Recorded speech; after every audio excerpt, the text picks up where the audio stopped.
The sun is the superpower of our solar system. A thermonuclear blast furnace erupting with massive explosions. It can be the same amount of mass as Mount Everest coming out from the sun and flying out into space. At 93 million miles away, it would seem that we're safe from the sun's wrath. But are we? It matters, especially in modern times, what the sun is doing. From the center of the sun, as it rotates around, is the kill zone. With some experts predicting the most violent outbreak of solar activity in modern history, it's never been more important to understand the secrets of the sun.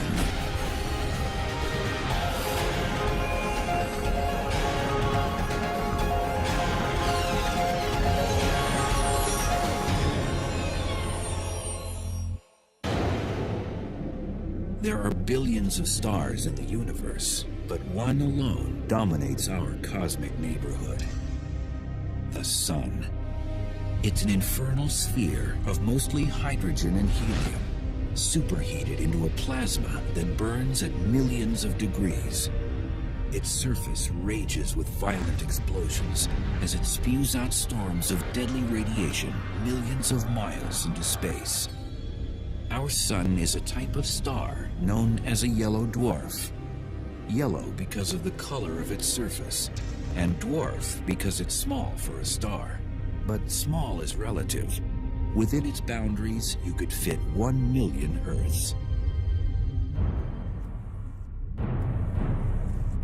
In our solar system, there's simply no bigger star than the sun. At 1 million miles across, it's a massive celestial blockbuster. The sun is really pretty huge. It dominates our solar system. Not only is it the biggest star in the solar system, it's the only star in the solar system. It's surrounded by a bunch of smaller stuff that we call planets and comets and moons. But the sun is our star. Our star is an enormous source of heat and energy.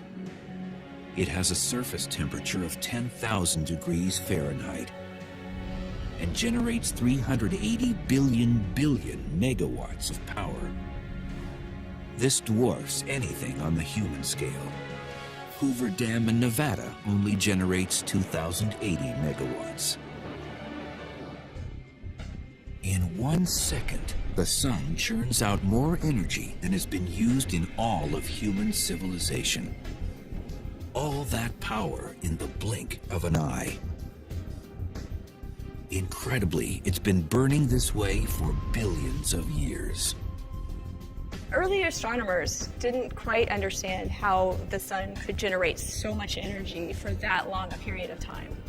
That was the first mystery, was really how the sun generates its energy. In the early 19th century, scientists assumed that the sun worked just like any fire on Earth, that there was a source of fuel, perhaps coal, that was slowly burning away. But there was a serious problem with this theory. I've got a fire in front of me here. If I want it to keep burning, I have to keep adding wood to it. This fire will last maybe an hour, unless I add some more wood.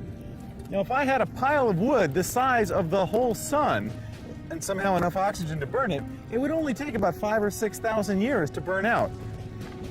That's a long time, but it's not long enough to sustain life on Earth. By the early 20th century, carbon dating of Earth rocks and fossils had proven that the sun was in existence, and at temperatures warm enough to sustain life, not for thousands of years, but for 3 billion. If you wanted to build a fire that would last that long, you would need 72 trillion cords of firewood. That's 12,000 cords for each man, woman, and child on the planet. Clearly, there had to be some other process unknown on Earth that was powering the sun. In the 1920s, scientists found the answer to the puzzle in a process that would later be harnessed to fuel the hydrogen bomb: nuclear fusion.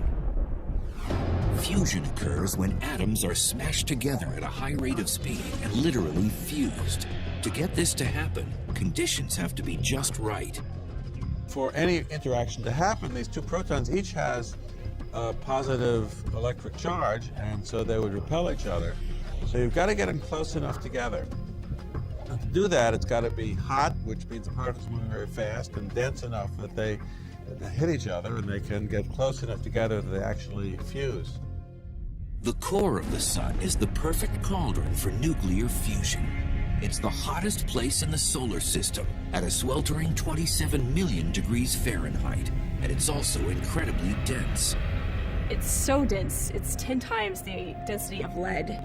And you would think at that density it should be a solid, but it's not because it's so hot that it remains a plasma. If you heat a gas to high enough temperatures, electrons fall off of the atoms and they float around in the soup. And so it has behavior that's different from what a gas would do. And so we have a different word for it, call it plasma.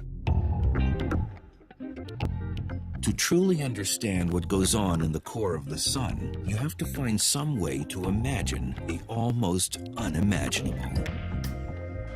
In addition to studying the sun, I also play pool. And the sun is a place where there are billions of particles colliding and interacting with each other.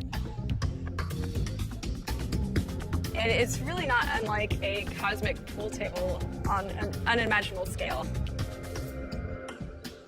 It doesn't matter how hard you hit a ball. You would never hit it hard enough to actually fuse that ball together with another ball. But there's so much pressure and such high density at the core of the sun that the two objects impacting each other will actually fuse. In the sun, these objects are hydrogen atoms flung together by immense pressure to form helium atoms. In this fusion process, the resulting atom is slightly less massive than the ones that created it. The missing mass is given off as energy. Each second inside the sun, 600 million tons of hydrogen are fused into 595 million tons of helium. That 5 million tons of mass lost in the process is converted into energy equal to 1 billion 1 megaton hydrogen bombs. That's every second. When you look out into the cosmos, the process that gives you the highest return of energy for free is what goes on in the centers of stars like the sun. So we now know that the sun is powered by nuclear fusion. It's the only fuel that we know that can sustain the burning in the sun long enough to sustain life on Earth. Billions of years. Sunlight. It's so central to life that we don't often give it a second thought. But how light gets from there to here turns out to be an incredible story. The energy created in the fusion process is carried out of the core by particles of light and heat called photons. They are what bring the warming rays of the sun to Earth.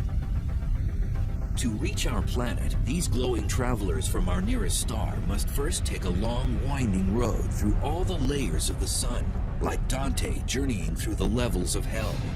First, a photon enters the 185,000-mile-thick radiative zone. The region is so densely packed that the photon constantly bumps into other particles, like hydrogen and helium atoms. It struggles outward in a chaotic zigzag pattern that scientists call the random walk. A photon can't escape without interacting over and over and over and over again, getting absorbed by atoms and re-emitted, and it can be absorbed and re-emitted millions of times.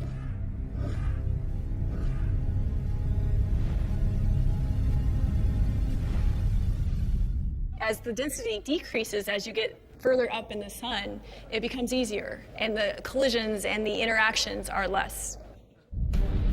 When it finally reaches to within 130,000 miles of the surface, the photon enters the convective zone, and the pace suddenly quickens.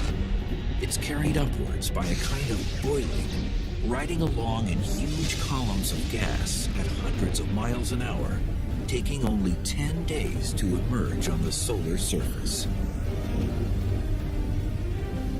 The incredible journey is almost over as the photon lifts off through the wispy gases of the solar atmosphere. From there, it takes only 8 minutes for it to zip across 93 million miles of space to our planet. Incredibly, by the time sunlight actually reaches Earth, it's already been in existence for hundreds of thousands, if not millions, of years.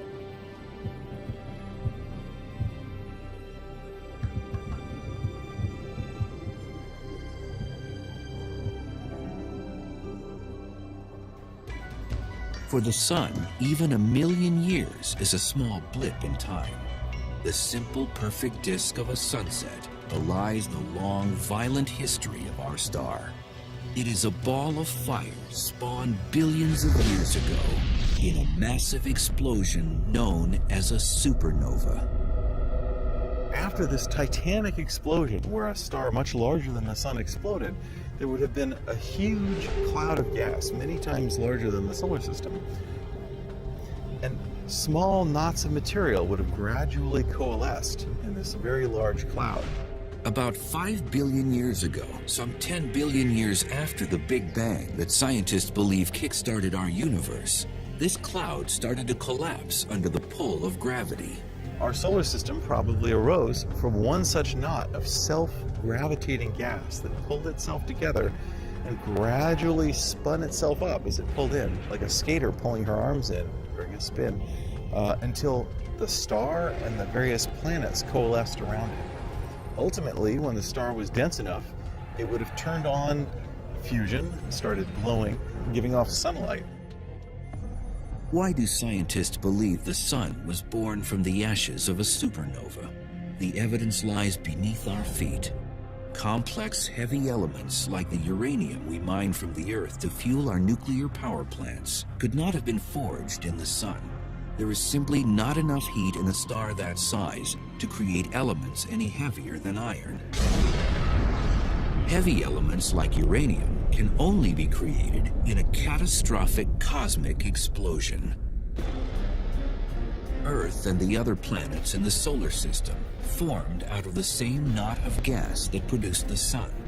In this process, the Sun hoarded 99% of the mass. This means it's the biggest object in our celestial neighborhood with the strongest gravitational pull. That's why everything else revolves around it. Of all the planets, Earth earned a privileged place in relation to the Sun. If we were closer in, our oceans would boil away and the ground would be hot enough to melt lead. If we were farther out, our planet would be a frozen wasteland. Sort of like Goldilocks and the Three Bears. Not too hot, not too cold, it's just right. Here we are at about 93 million miles away from the Sun, and we're happy to be here. We're lucky to be here. And in some sense, we're here because it's the right circumstance for us to be here. Earth may be in just the right place in the solar system, but we're also close enough to the Sun to be a target of its fury. Thousands of mammoth explosions rock our Sun every year.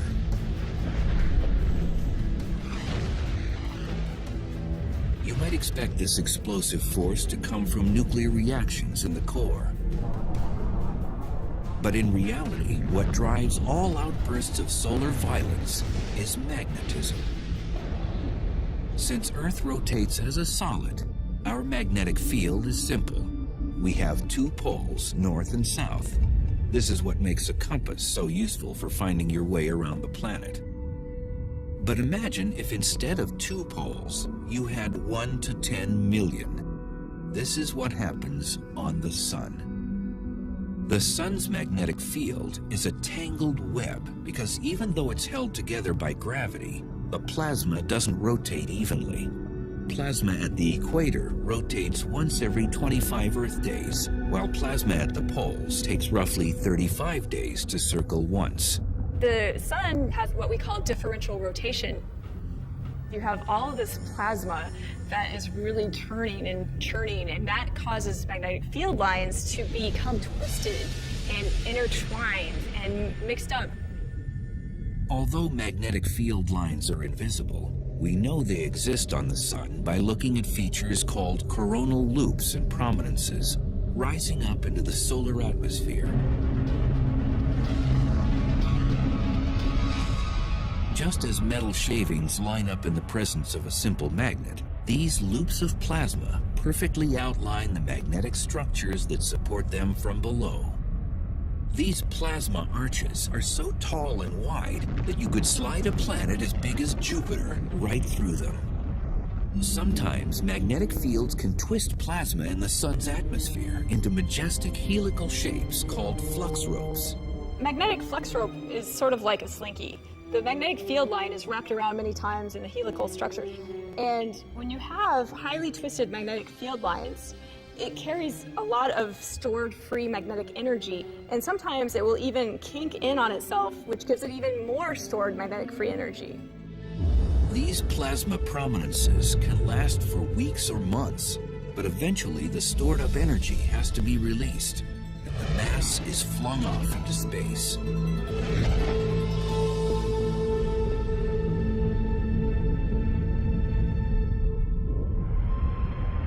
Where the sun's magnetic field is at its most twisted and complex, heat bubbling up from below is capped, and the material is cooled by as much as 1,000 degrees.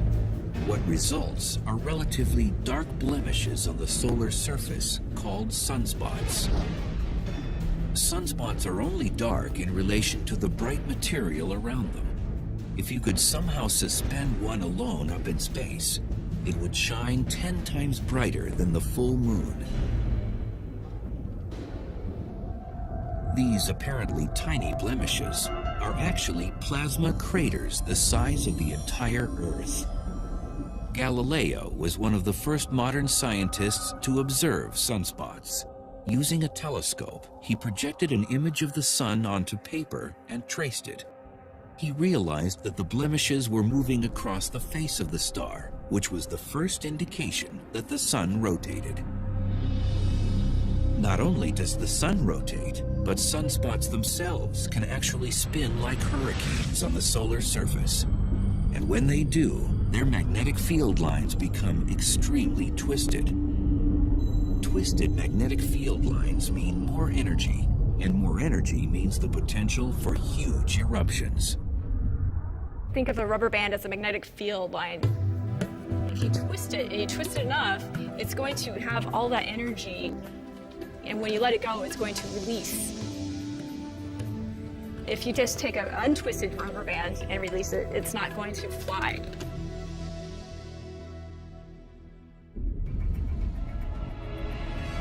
When a sunspot unleashes its magnetic energy, what results are the most colossal explosions in the solar system: solar flares. A single flare releases as much as 1 billion megatons of energy, the combined power of 1 million volcanic eruptions on Earth. They appear as these very bright regions, and they're so bright because the temperature is so high, on the order of 10 million degrees, and they can last for hours, but the energy is massive. The whole explosion is equivalent to millions of nuclear bombs leaving the surface of the sun all at once. Solar flares don't just explode out into space. They also funnel high-energy particles down to a layer of the sun called the chromosphere, where they quickly transfer their energy, like a cue ball striking the rack in a game of billiards. So the cue ball acts like one of these very high-energy particles coming from the flare region. The cue ball smacks very quickly into the 8-ball rack. And once it impacts that head ball, it's going to transfer that energy to the balls behind it, and then they will all fly out because the energy is transferred to all of them. If a large flare shoots enough high-energy particles at once, strange things start to happen. This is actual footage of a sunquake. In 1998, there was a solar flare up in the corona that was so powerful that the material flying down toward the surface of the sun actually slapped the surface and caused ripples to spread out from there. While they may look like ripples on a pond, these are actually waves 2 miles high, traveling at a maximum velocity of 250,000 miles per hour. The 1998 sunquake would have measured an 11.3 on the Richter scale, more than 1 million times stronger than the 1989 earthquake that shook San Francisco. In order to shake the surface of the sun that much, the solar flare had to release a colossal amount of energy. It turns out it's almost the same amount of energy as if you covered the entire landmass of the Earth with dynamite, about a yard thick, and set it all off at once. So these explosions are not small. Earthquakes aren't the only natural disasters with equivalents on the sun. A flare can also kick off a solar tsunami. As waves of plasma in the sun's atmosphere rocket out at 700,000 miles per hour, spreading around the entire face of the star in a matter of hours.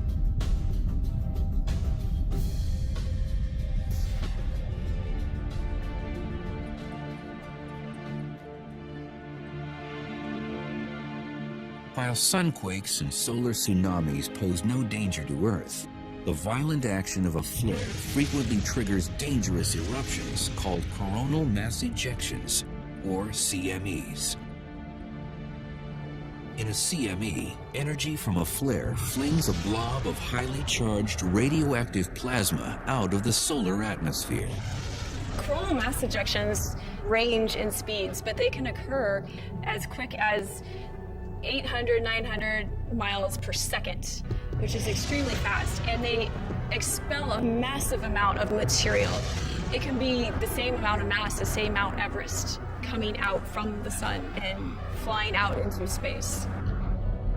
Where does this blob of superheated radioactive plasma go when it leaves the sun? Sometimes it sails out harmlessly into space. Other times, it may head closer to home. Coronal mass ejections from the sun are perhaps the most dangerous threat you've never heard of. Also known as solar storms, they hurl large masses of supercharged particles across 93 million miles of space.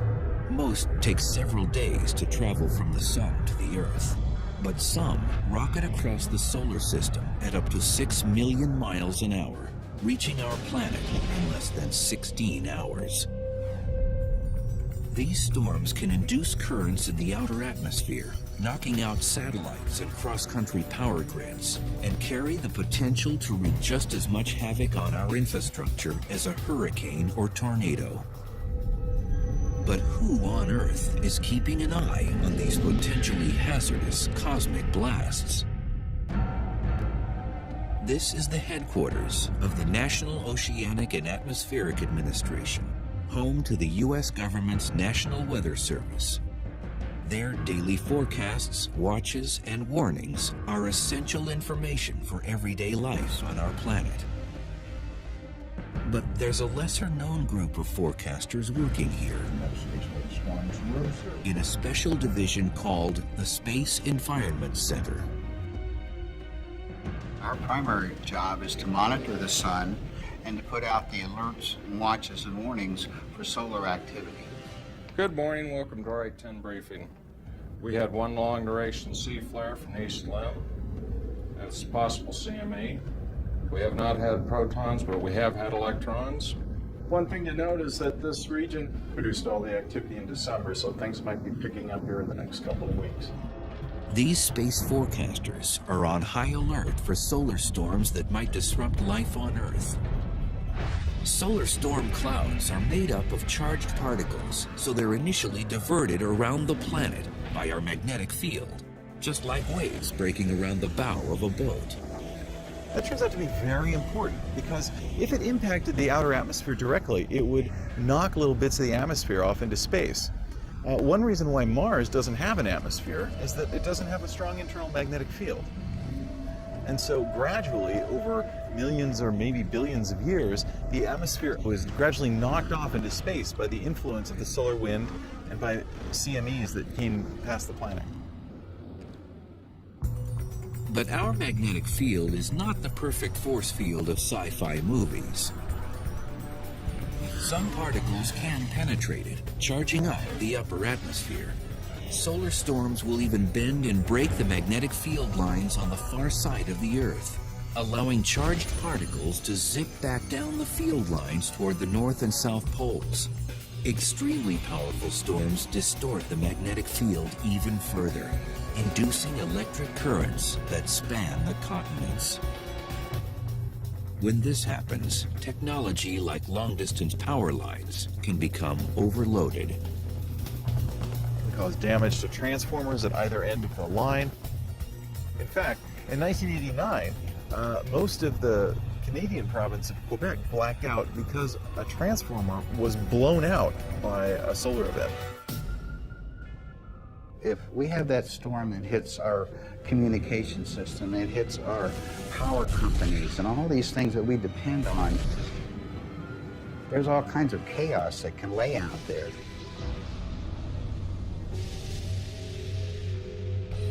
If power operators have time to react, they can reduce the current being sent over their wires and avert disaster.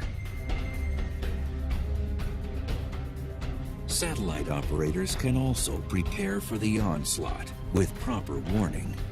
When there's a big space storm coming, they'll actually put some of their satellites to sleep so that the storm doesn't cause an electrical short or otherwise somehow knock out the satellite. So the more warning time they have, the better. We wouldn't go sailing unless we knew what the weather was going to be. Similarly, when we have a large system like a power system or a telephone grid that can be affected by the weather in space, we need to know what the weather's going to be so that we can try and mitigate it. Solar storms can also disrupt high-frequency radio communications used by aircraft. In the 1980s, Air Force One was transporting President Reagan on a trip to China when a solar storm struck. All communications were lost for several hours, effectively severing the head of the United States government. The urgency is just like our Earth's weather. When we have a tornado warning, we know the urgency to get that out to the public, to let people know that this is happening. The same thing is with space weather. Users of this information need to know it, and they need to know it now. Just a few hours back, we experienced a coronal mass ejection. We want to see where this blast is going out, and then we can measure that and see how long it might take from that to reach the Earth from the sun. We're seeing a very huge explosion of material that's coming out. And if you look at the small image here, there's the sun that's covered up, and look at the mass that's being thrown out into space. So it's huge, very huge. Because magnetic field lines emanate from the north and south poles, energy from solar storms has easy access to those regions.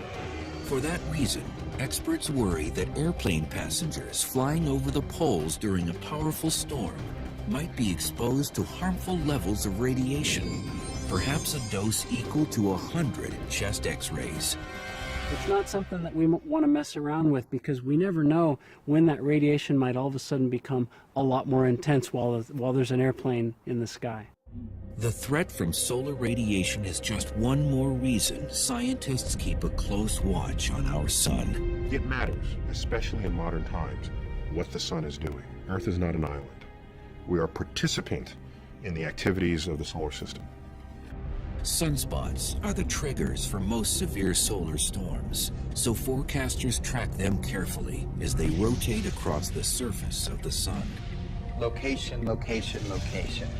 We see coronal mass ejections all the time from the sun. A lot of them are as the sun is rotated around or from the backside of the sun. That would not be faced toward the Earth, so that would be less of a concern. As the sun rotates around and that active region gets more into the center of the disk, looking at us, then that's one we would be concerned with. From the center of the sun, as it rotates around, is the kill zone.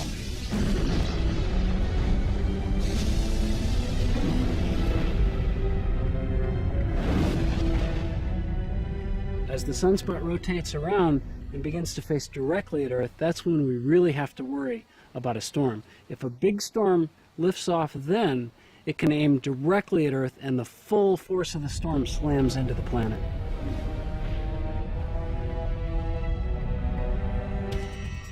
It's like a shotgun aiming at a target. The more dead-on the shot, the more likely serious damage will be inflicted.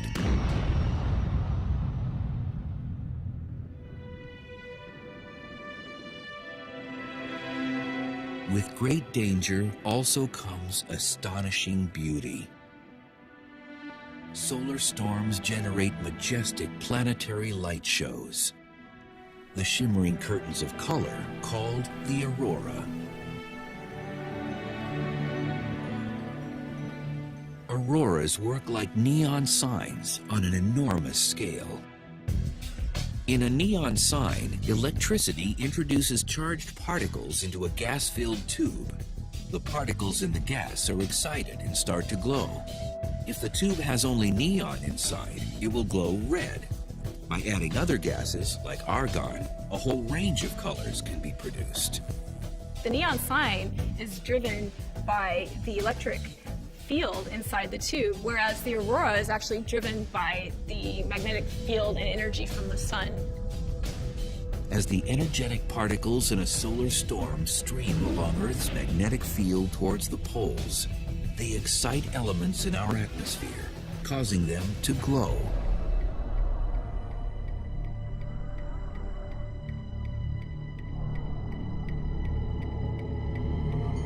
Oxygen molecules emit a green or red color, and nitrogen emits pinks, blues, and violets. While these ghostly lights are usually confined to the poles, extremely strong solar storms can drive them closer to the equator. In 1859, a geomagnetic storm ignited by a huge solar flare created auroras as far south as Rome.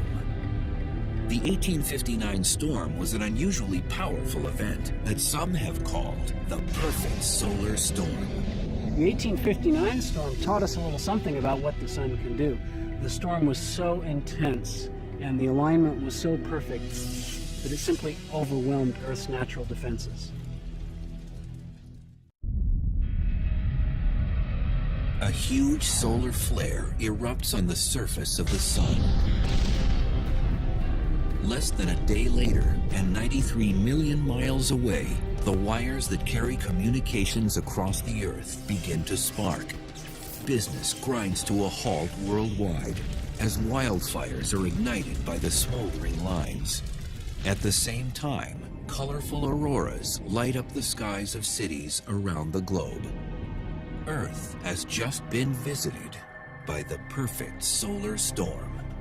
The sun kicked up this just incredible solar flare and a massive amount of energy headed towards Earth. Not only was this storm one of the two most powerful on record, it was also one of the fastest.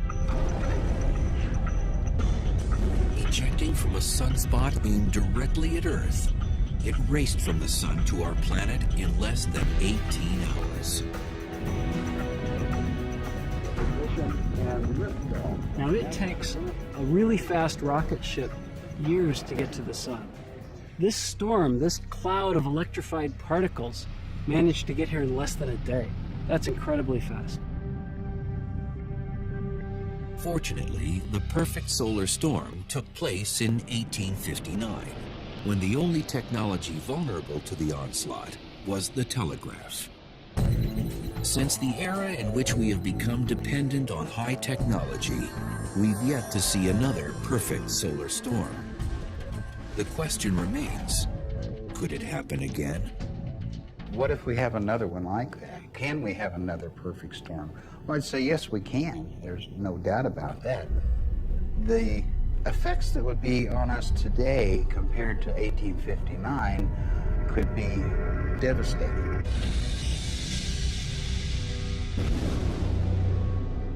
The effects on Earth and on our communication systems, we don't exactly know. That's the scary part. it's likely that our modern technologies would be battered like beachfront houses during a hurricane. Imagine if we lost all the satellites that relay cell phone calls, television signals, and bank transactions. And what if at the same time, the failure of power grids cascaded whole regions into darkness for hours or weeks? If these essential services couldn't be restored quickly, chaos wouldn't be far behind. It would definitely be a ripple effect upon society and every man and woman and child that lives on this earth. Solar storms can be as hard to predict as hurricanes.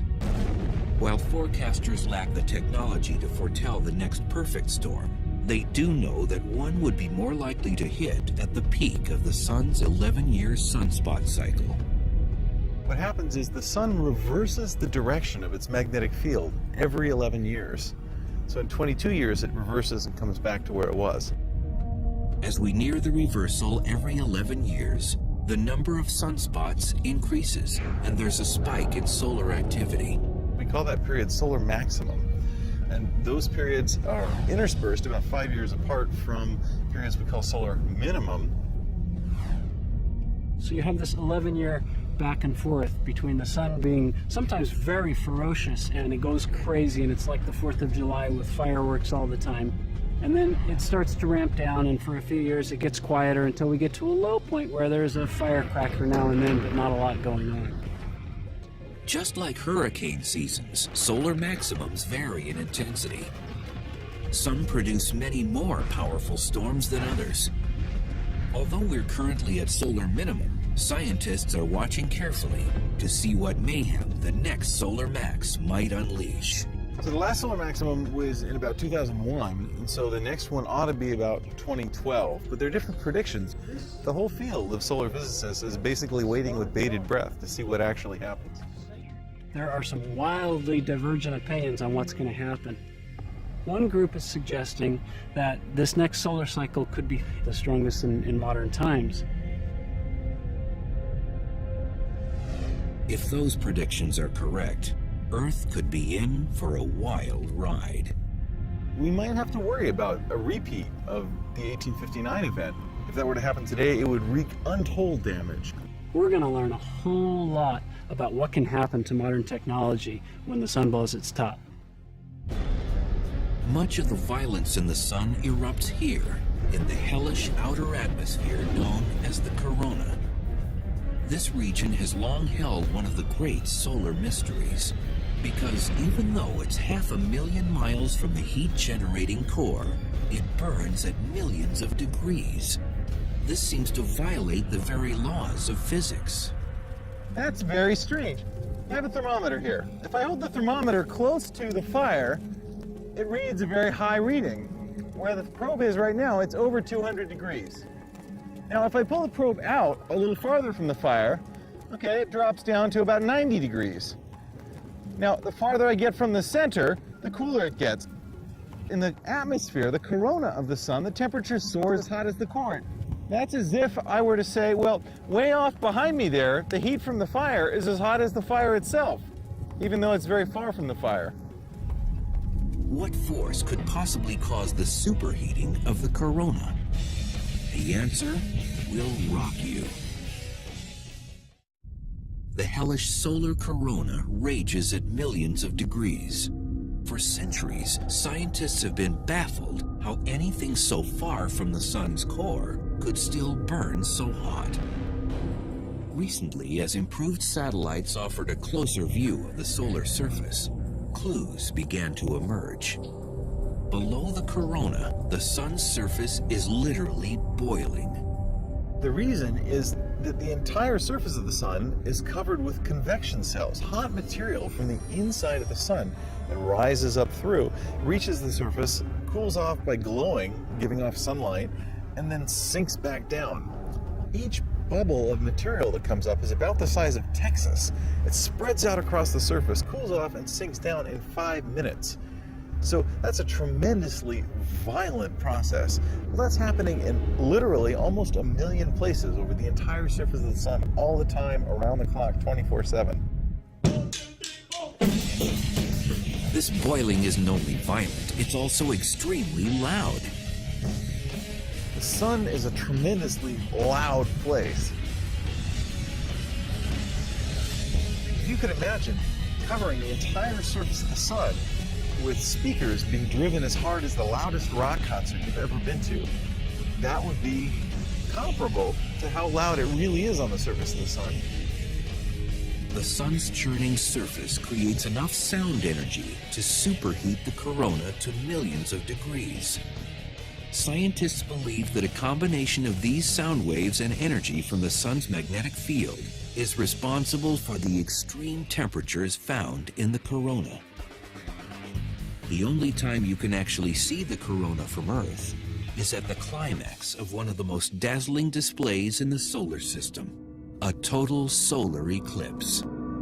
Before scientists understood them, these awe-inspiring events instilled only fear. The ancient Chinese believed that a dragon was devouring the sun. So what's really happening in a solar eclipse? In simplest terms, it's when the moon blocks our view of the sun.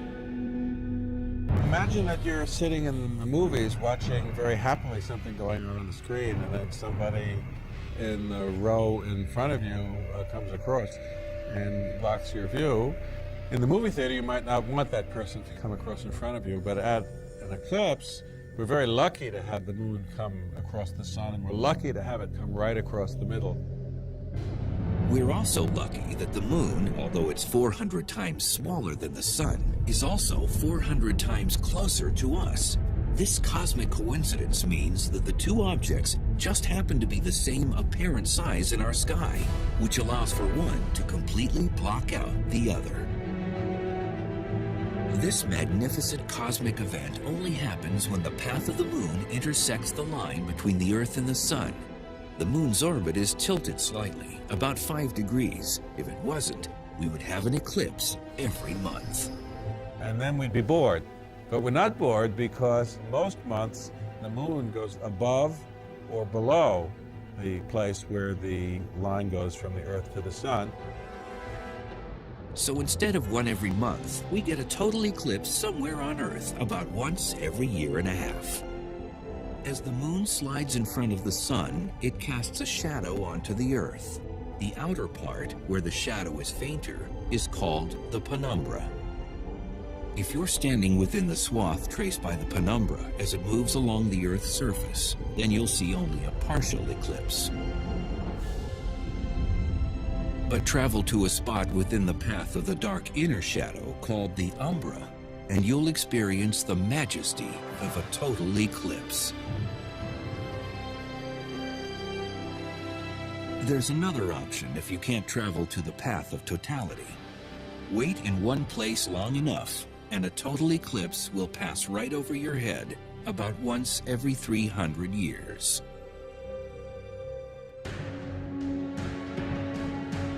The sun, that shining star of our solar system, is capable of both astonishing beauty and ferocious violence. It seems impossible to believe, but it won't be around forever. Eventually, even the sun must die. The sun has a fixed amount of fuel in its core. It is undergoing fusion at a rate that you can calculate. You say, here's the rate it's using its fuel. Here's how much fuel you have. So it's a simple calculation to show when the sun will die. And that's in about 5 billion years. Well, unfortunately, the sun will not go out with a bang. It is too small to erupt in supernova. However, stars do a peculiar thing. They're one of the few things around that get hotter as they cool off. As it exhausts its hydrogen fuel, our nearest star will cool and gradually collapse under the force of gravity. Energy from this collapse will start heating up the core again to hundreds of millions of degrees, hot enough to start burning helium.